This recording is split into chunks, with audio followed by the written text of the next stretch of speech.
Lecture d'Edith Rebelle pour Audiocité.net. Conversation d'une petite fille avec sa poupée de Sophie de Reneville. Histoire de Céleste. Céleste était fille d'un grand seigneur qui voulut lui-même veiller à son éducation. Céleste avait une figure charmante, mais c'était le moindre de ses avantages. Excellent naturel, docilité, amour de l'étude, générosité, sensibilité exquise, discrétion, piété filiale, patience héroïque dans la douleur, élévation d'âme, cette étonnante petite réunissait tout. Elle avait toutes les perfections. Le père et la mère de Céleste passaient une très grande partie de l'année à la campagne, parce que la santé chancelante de Madame d'Avrier l'exigeait. C'est pourquoi son mari, homme très instruit, se faisait un plaisir de seconder le précepteur de ses enfants en leur donnant lui-même d'excellentes leçons. Céleste avait 2 frères beaucoup plus jeunes qu'elle et dont elle s'occupait comme la mère la plus tendre. Assise tranquillement avec sa poupée, elle les surveillait ou se mêlait à leurs jeux avec une complaisance charmante. Douée des plus heureuses dispositions, Céleste ne pouvait manquer d'être parfaitement instruite, ayant son père pour instituteur. Elle apprit la musique et le dessin pour lui servir de délassement, mais sans avoir le projet de perfectionner ses talents, parce que malgré sa jeunesse, toutes les heures de la journée étaient prises et qu'elle avait peu de temps à leur donner.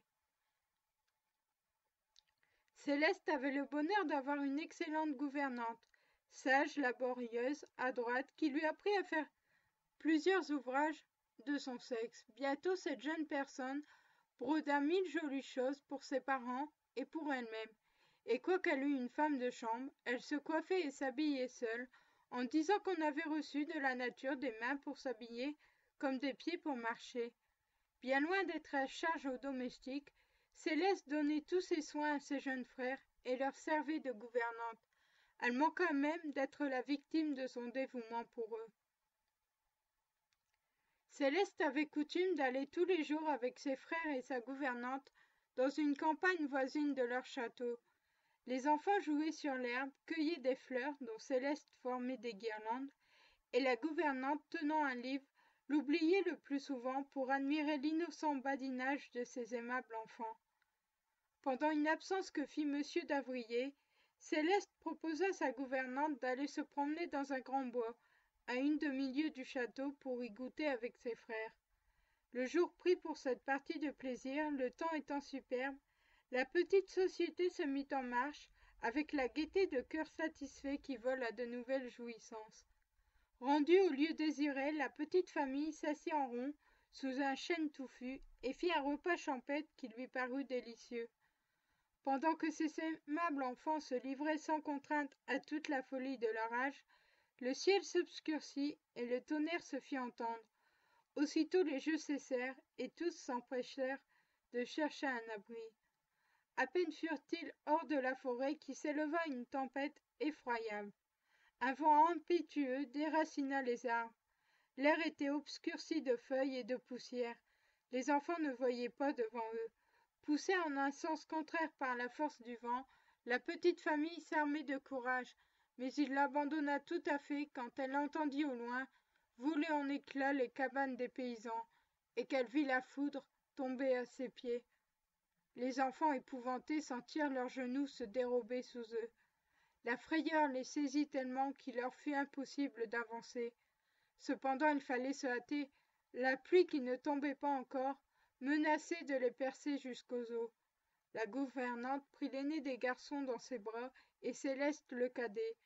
Ainsi chargées, elles s'empressèrent de regagner le château. Mais bientôt une pluie semblable à un déluge inonda les champs et en fit une espèce de lac. Céleste et sa gouvernante, ayant leurs vêtements trempés, marchaient dans l'eau sans savoir où porter leurs pas, car les chemins, les plaines, les prairies ressemblaient à une vaste mer dont on ne voyait pas l'issue. Pour comble de malheur, avant d'arriver au château, il fallait passer un ravin, qui alors se trouvait grossi considérablement par la pluie d'orage. Céleste et sa gouvernante sentirent la nécessité de le passer avant qu'il augmentât. Elles y entrèrent avec courage, luttant contre les flots, et oubliant le danger qu'elle courait, pour ne s'occuper que des enfants, qui, extrêmement effrayés, se débattaient et jetaient les hauts cris. Près d'être engloutie 20 fois dans ce gouffre, Céleste ne perdit point la tête. Elle sortit du ravin, exténuée de fatigue et toute trempée, et regagna la maison avec ses frères. Mais dans quel état, grand Dieu! Dès qu'elle fut reposée, elle eut une fièvre brûlante, avec des accès de transport. Elle s'écria alors: Ne soyez pas en peine, mon papa, maman, j'ai sauvé mes petits frères, ne soyez pas en peine, je me porte bien aussi. Mais cette chère enfant était attaquée d'une fluxion de poitrine qui fit craindre pour ses jours. Quelle douleur pour son père et sa mère!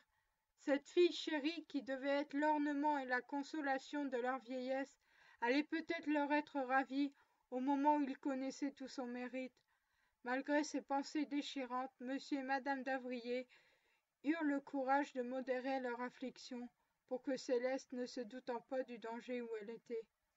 À force de soins, la chère enfant se rétablit. Elle fut plus que jamais la gouvernante de ses frères, sur lesquels elle croyait avoir acquis des droits depuis l'aventure de la forêt. Céleste leur apprit à lire. Jusqu'à l'âge de 8 ans, ils n'eurent point d'autre instituteur. Il fallait voir la patience de cette jeune personne, sa douceur, sa complaisance pour ses élèves. C'était un coup d'œil ravissant. Ces deux petits avaient un bon cœur. Ils s'attachèrent à Céleste, et leur docilité la payant amplement des peines qu'elle se donnait pour leur éducation. Il aurait fallu qu'ils fussent bien ingrats pour ne pas aimer une si bonne sœur, qui, toujours prête à les excuser lorsqu'ils étaient pris en faute, leur évitait le long du jour toutes sortes de petits chagrins par sa prévoyance tendresse. Une bonne conduite trouve tôt ou tard sa récompense. Céleste eut dans ses deux frères des amis solides qui ne l'abandonnèrent jamais. Heureuse par les auteurs de ses jours qui la chérissaient et par l'affection sincère de ceux qui lui devaient tout, cette jeune personne n'eut rien à désirer. Outre cela, elle jouit de l'estime des honnêtes gens, chose précieuse pour ceux qui ont un peu d'âme. « C'est déjà fini, maman ?» dit Mimi à Madame Belmont. « Oui, ma fille. Comment trouves-tu Céleste ?»« Ah, c'est une demoiselle bien aimable. Je voudrais qu'elle fût de mon âge, j'en ferais ma petite amie. Mais tu n'aurais pas ta belle poupée. »« J'en aurais une autre, pas aussi belle, car je regrette beaucoup l'argent employé à ces sortes de choses. »« Eh bien, maman, je m'amuserais de même avec une poupée ordinaire, et j'aurais une amie qui m'apprendrait à être bonne comme elle. Vous seriez toujours contente de moi. »« Viens m'embrasser, ma chère enfant. Ta réponse me prouve que mes peines ne sont pas perdues, et que ton cœur est excellent. Tu es une aimable petite fille. » Lorsque Céleste tomba malade, il y avait longtemps qu'elle ne jouait plus à la poupée. Ses frères prenaient une grande partie de sa journée, le reste était pour l'étude. Si cette bonne sœur avait un moment de loisir, elle le donnait encore à ses chers élèves, en se mêlant à leurs jeux et en se mettant à leur portée pour leur plaire davantage. Céleste donna sa poupée à la fille du receveur de la ville, où elle demeurait, comme une preuve de son amitié pour elle, et une récompense des belles actions que l'on citait d'elle chaque jour.